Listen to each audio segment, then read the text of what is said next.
Okay, we're going to look at finding angles using trig ratios. This is really just solving for trigonometric ratios or solving for theta or x, whatever variable is used.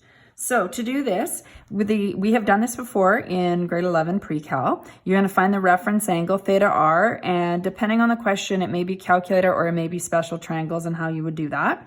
You're going to determine the quadrants using the CAS rule. So the values of theta are going to be in which quadrants they're going to be in.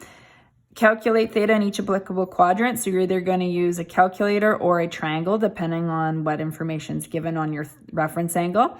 And pay close attention to the domain or the interval given. So if the answers are just between 0 and 2 pi, or if they are more than one revolution. We're going to start off with just 0 to 2 pi so that we can get the hang of solving first before we kind of find coterminal angles. So remember how to use reference angles for each quadrant. So this should be familiar from before. So in quadrant 1, the theta value is equal to the theta r value always. So in radians, that would still be true.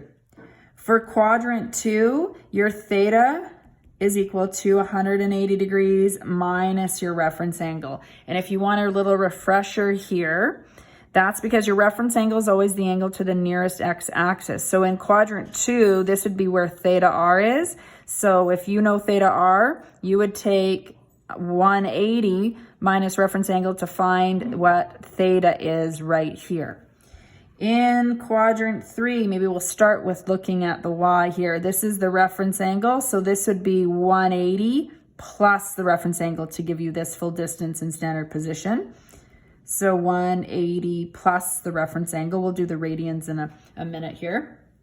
And then quadrant 4, theta would equal what? So this is the reference angle. So going around here would be all of 360 minus theta r. So 360 minus theta r. So again, that should be a review of solving, but you can see it there again. So if we're dealing with radians, the difference, instead of writing 180, we would solve theta is equal to pi minus theta r, or we should be comfortable if it's exact values of finding certain, where certain angles are located in quadrants. So like pi by 6, pi by 3, and pi by 4 angles, that would be the case. In quadrant 3, it would be, instead of 180, pi plus theta r, and in quadrant 4, it would be, instead of 360, 2 pi minus theta r.